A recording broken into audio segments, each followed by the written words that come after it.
live. Just hit that video. We're already live, buddy. We're already live. Right, Later. Well, shit. I thought there was supposed to be some sort of 30-second buffer with this. No, it's just your standard count. Just count us down. Yeah, just, whatever. That was a good game, though. No, that it was a weird game. I was actually really pissed. I was about to drop a live bet on the Bulls when they were down, I think 7 or 8 points. Heavily favored odds there. And like usual, I was behind on Hulu. So by the time I went to go place my bet, they were actually only down a point. And then I was like, you know what? At this point, it's not even really worth the risk. And then 3 minutes later, we were up like 15 points. And I was like, fuck. Yeah, I got the only bet I've lost so far tonight is having the Hornets win. Okay. Because they lost to the Grizzlies. So shit, no, I didn't even place that. Like I said, I was going to. And I hesitated, and I cost myself about $50, I guess. God damn, it sucks. Yeah, is what it is. So the cool thing about this whole new little venture we have is people can leave comments on the side. Can you see that shit? You are in the show. Everyone can see and hear you. I don't see any comments, but I also don't have the chat open. So that's probably why. But whatever. So we're going to get into it anyway. Fuck it. Ladies and gentlemen, boys and girls, children of all ages, welcome to Bulls on Tap. I am your boy Buzz, and I'm joined by my dude Goose, a.k.a. BullScripted, and we are here to review 29-116 over the New Orleans Pelicans. Before we do that, be sure you're going on tapsportsnet.com for all your Chicago sports, literature, and podcasting needs. Following us on Twitter at BullsOnTap, at OnTapSportsNet. Following Goose at BullScripted, and following me at BuzzOnTap. Goose, this game was exciting. It had everything. It had I was scared. I was excited. I was mad. I was sad. Everything.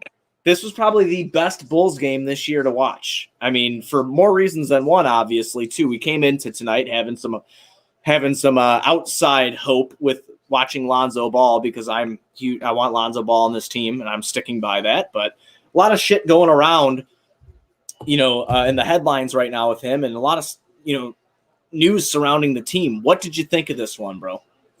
I thought we broke a lot of fucking records. 3 records. Zach and Kobe setting league-wide records, being the first duo ever to hit 8 3-pointers apiece in a game. Zach ended up with 9 threes in the game, Kobe with 8.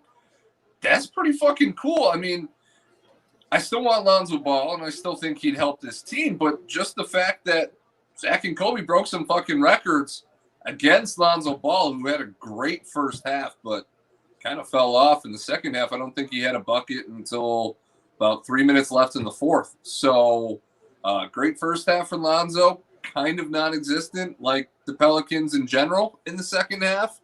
I don't know if they were just burned out in the second night of a back-to-back, but for the Bulls, you'll take it. Yeah, I felt like Ingram was off all night tonight for them.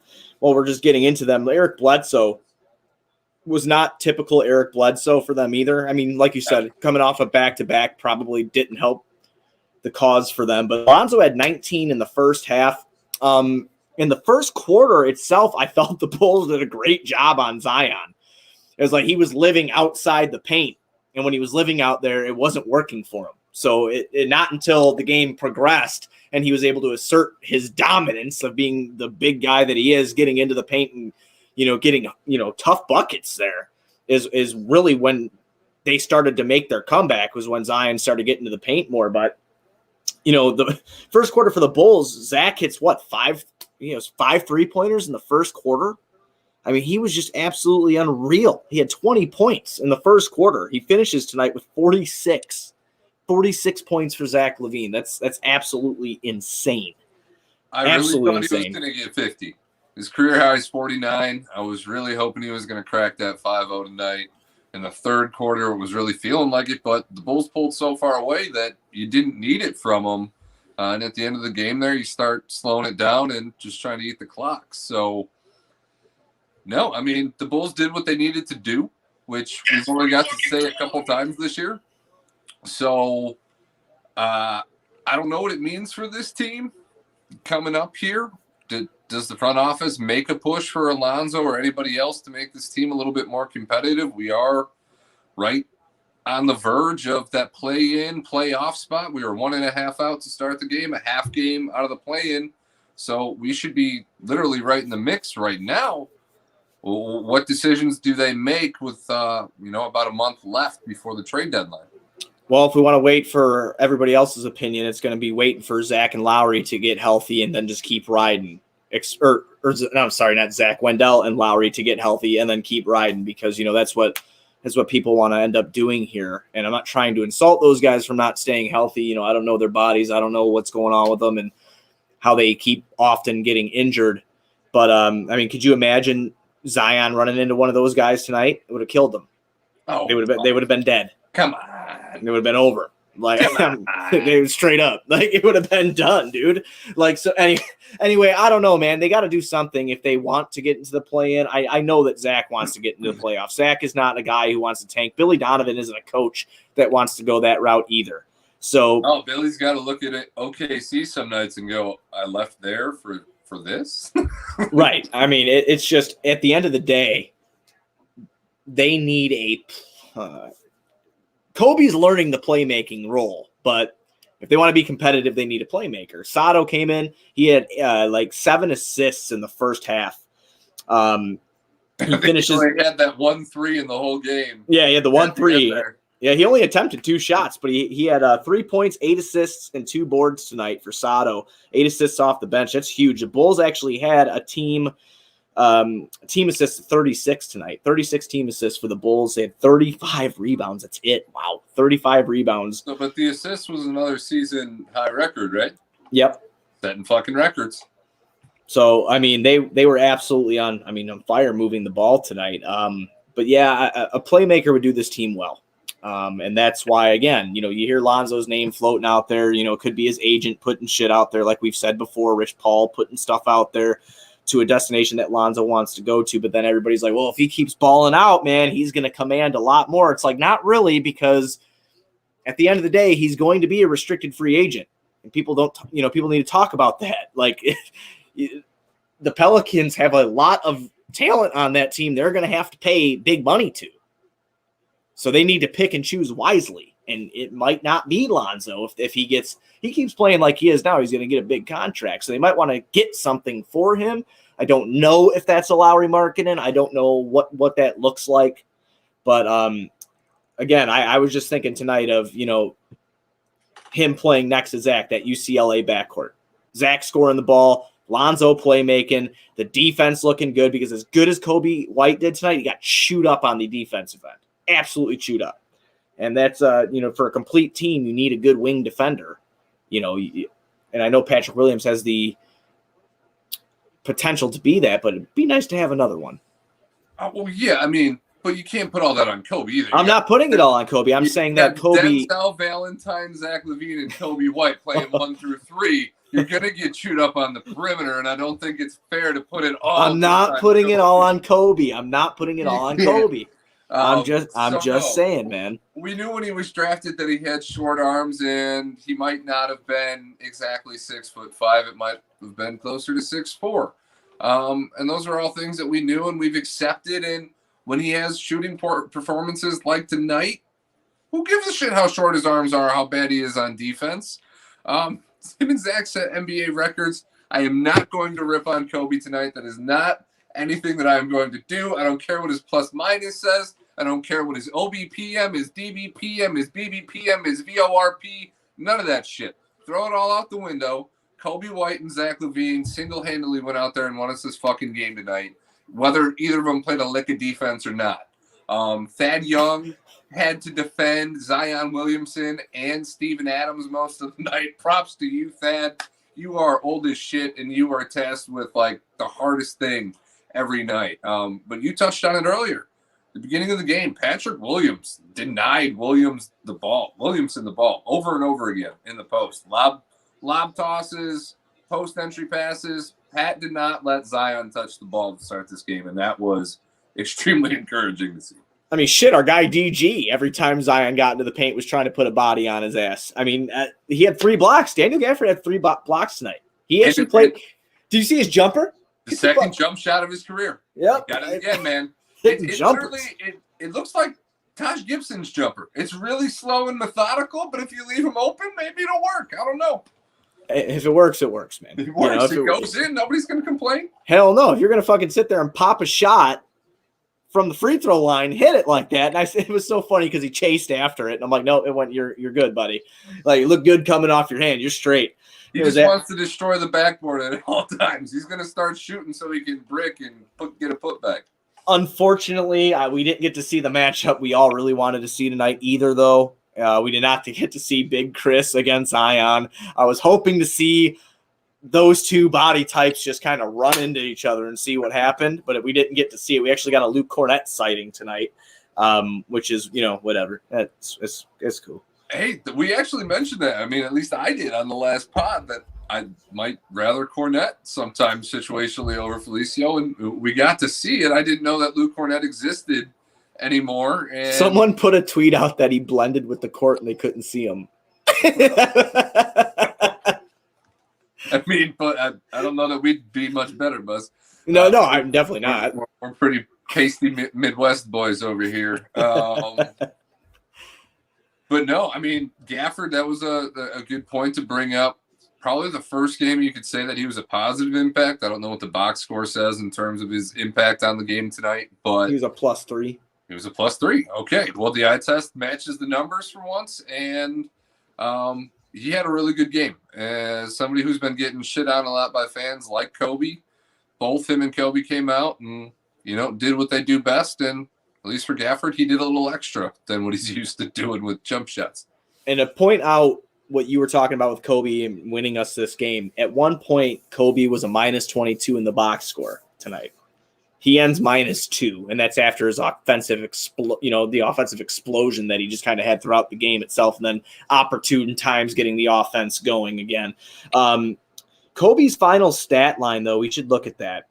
He finishes with 30 points, 2 boards, and everybody was saying that he is most effective when somebody is creating for him, right? I mean, and that's probably a little bit true. He probably, like we've said in the last couple episodes, seems like he's having trouble getting himself in to the sets he needs to be into to get his teammates involved in the right way, because it seems like he hesitates. It's like an inner battle, whether he goes for the layup or whether he takes a midi, creates for himself or creates for others.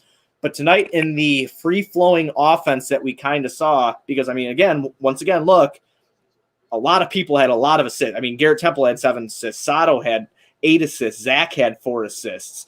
Thaddeus Young had 4 assists. Kobe White finished with 7 assists. When he is in the flow of the game, he can do that.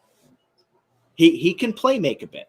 I'm not saying that wasn't situational shit or the defense just trying to collapse on him, and those could have been easy passes to make, because he was getting collapsed on a little bit. They were trying to chase him off the line, which is going to open up another shooter. I mean, it's going to happen that way. But he was opportune tonight. He was opportune. I feel like most Bulls fans are struggling with the concept that both Kobe White and Lonzo Ball can be good fits with Zach LaVine, maybe even at the same time on the floor. I personally think that Lonzo would be just defensive purposes wise. That's just my opinion. I think that Lonzo would be a better fit with Zach on the court. And I agree with that general logic. But it is also possible that both of them are good fits. To have the offensive scoring power of Kobe to put next to Zach, and to have the defensive versatility and playmaking ability of Lonzo to put there. It doesn't have to be either or for this team. And I think that's what's encouraging for me. Even if the Bulls decide not to trade for Lonzo, they can just go, fuck it. We're going to offer this kid a max contract. Hopefully whoever's holding him doesn't take that, and match it. And then you get him for free if they don't trade for him. That's probably a little wishful. Most teams probably would match before letting him walk for free, especially if they gave up something for him. But I think both is a better option than one or the other. Well, I honestly don't think it would come down to one or the other. I don't think, even with young to give up on the kid at this point. You see what he can do in a game like this. You don't don't give up on that when he's 20 years old. No, he finally got himself out of his slump. I mean, 10 of the field goals that he made tonight, 8 of them were 3-point shots. He went 10 for 20, so I mean it's 50%. He went 50% from the field tonight. Adversity too. He had to battle the guy that's been rumored to be taking his spot for the last few weeks, and it's the game that he broke out. So it was good to see. Yeah, it doesn't speak well to, and I don't want to say casual fans, but fans that are not that don't have the privilege to watch every game. Like I said, League Pass, it's stupid down here, man. I got 3 games on TVs right now, just watching all sorts of. I've been watching a lot of Pelicans basketball, a lot of Hornets basketball, a lot of Lakers basketball, just because why not? And Lonzo's good. Years of LeBron, love right, right. Lonzo is good defensively, and tonight people will be like, "No, you're an idiot." I mean, Zach just almost dropped 50 on him because Lonzo was primarily guarding Zach LaVine. But Stacey is, as much as I love Stacey, I mean, he's got a little homer in him, which is why I think we're on the same wavelength as him. But I mean, he even said, he's like, man, not a lot of people can guard Zach. He's a very pure scorer. He's going to get his buckets. He's going to get them, and it's going to happen whether you like it or not. It's just stopping Zach LaVine is a team effort for anybody. Yeah, especially right now, he's on an absolute fucking roll. No, he's probably one of the best tough shot makers in the league, and sometimes you genuinely question if forcing him into a tougher shot was a mistake, because he's just so good at it that you'd almost rather him take a wide open shot and be like, all right, good. There. Yeah, absolutely. Well, a couple more stats to go over. The Pelicans had 11 steals compared to the Bulls 4. Bulls had 6 blocks to their 1. Bulls have 17 team turnovers tonight, leading to 21 points. Pelicans have 12 turnovers, leading to 15 points. Fast break points for the Bulls, 15-7. For the Hornets, 50 points in the paint. For the Pelicans, I said Hornets, my bad. 50 points in the paint for the Pelicans, 40 for the Bulls, 20 fouls for the Bulls, 12 fouls for the Pelicans. 18 was the largest lead for the Bulls, and Pelicans had an 8-point lead. That was the largest lead for them. So, I mean, the stats are skewed, whatever. I mean, 35 boards for each team. Like I said earlier in the podcast, it was a 36 team assist to 27. I really think that helped the Bulls win this game. Not to mention that they hit fucking, 12 more 3-pointers than the Pelicans did. So, in today's game, the team that hits the most threes tends to win the game. For the Bulls, unfortunately, they're a very streaky 3-point shooting team. We had the return of Bartholomew Temple tonight. Oh, my God. Oh, my God. Hey, he showed up again tonight, and that's all that matters. And when he shows up, I will call him Bartholomew, because that is fucking awesome. So did Denzel. He did. OMG, 16 points, 3 boards, 2 assists. Tiger ball. Yep, he had a good game, man. He did. He had a good game. I mean, like I said, it was probably the most fun Bulls game that we've had all year. Pelicans coming off back-to-back. Doesn't really matter. Bulls, came out. They battled, killed it in the first quarter, lost the lead in the second, come out in the third, start making it happen, and never really looked back. How many points did the Pelicans end up with in the third? I know they didn't have 10 until just over a minute left. The Pelicans got killed in the third, just like the Bulls got killed in the second. So the Pelicans had 40 in the second compared to the Bulls 22. Bulls dropped 40 in the third compared to the Pelicans 14. Okay, and that sounds about right. Yeah, so I mean they didn't have a good time in the third quarter at all. No, like I said, our boy Lonzo was kind of non-existent in the second half, which was funny because at halftime I put out a tweet and I literally said, Lonzo, if you and Rich want your ass to get to Chicago, man, you're going to have to calm down. You proved your point. Chill. We don't want to trade the farm for you. We want to give some peanuts. We're going to pay you, but we only want to give up peanuts because we do have to pay you. So let's calm down. We can go back to sucking now. Acme got to see you live. Let's bring it back down to before this last 10-game stretch here and get a deal done. You know what, dude? His backup had a pretty good game tonight. Kira Lewis? Yeah. Well, that's why he's got to get out of town. That's the issue. They got him and Nickeil Alexander-Walker And paying Lonzo just doesn't make sense to roadblock those two guys in their development moving forward because Lewis is already showing up. All right. Yeah, I mean, he had a good game tonight, man. 14 points in 24 minutes, 4 assists, 2 boards, went 2 for 3 from downtown. He had a good game tonight. He had an explosive layup at the board or at the rim. I mean, that he converted on. I mean, he looks good. Gearlers Jr. looks good. He's quick. He kind of reminds me of like the middle road of like De'Aaron Fox and Kobe. He's not quite one or the other, but he's somewhere in the middle. He's got that same speed factor. Oh, yeah, absolutely. Absolutely. Well, Bulls pick up the dub in that one, Goose.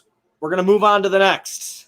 That'll be Friday night, 7 p.m. Central Time, which is nice. We won't get a stupid-ass 8 o'clock start again. It'll be back to normal, 7 p.m. Central Time start at the United Center. The Bulls will be taking on the Clippers for the second time this year.